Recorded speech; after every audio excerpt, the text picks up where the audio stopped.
பில்லா படத்துல வந்த my name is பில்லா அப்படிங்கிற சாங்கை நம்ம எல்லாருமே கேட்டிருப்போம். என்னதான் இந்த சாங் ஒரு ரீமேக் சாங்கா இருந்தாலும் அது ரிலீஸ் ஆன டைம்ல எல்லாராலையும் கொண்டாடப்பட்டுச்சு, நிறையவே ட்ரெண்டிங்கும் ஆச்சுது. அதே மாதிரி நிறைய பேரோட மொபைல் ரிங்டோனாவும் இந்த சாங் மாறிச்சு. ஆனா உங்களுக்கு தெரியுமா, இந்த சாங்குக்கு ஒரு கிரேசியான பேக் ஸ்டோரி இருக்கு. அது என்னன்னா, இந்த படத்தோட டைரக்டர் விஷ்ணுவர்தன் இந்த பாட்டை ஷூட் பண்றதுக்காக செட் எல்லாமே போட்டுட்டாரு.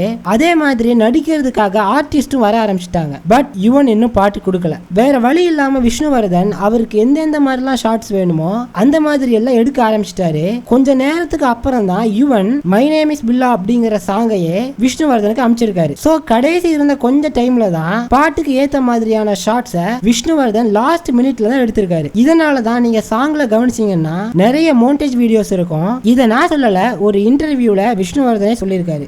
தம்பி வந்து பாட்டு கொடுக்கல, செட்டு போட்டாச்சு, போட்டு அந்த ஸ்லைடிங் இதெல்லாம் போட்டு அந்த பில்லோட லைட்ஸ் எல்லாம் போட்டு ஃபுல்லா செட் பண்ணிட்டு நான் எனக்கு எப்படிலாம் ஷார்ட்ஸ் வேணுமோ அந்த ஷார்ட்ஸ் எடுக்க ஆரம்பிச்சிட்டேன். வீடியோ பிடிச்சிருந்தா லைக் பண்ணுங்க. பாய்.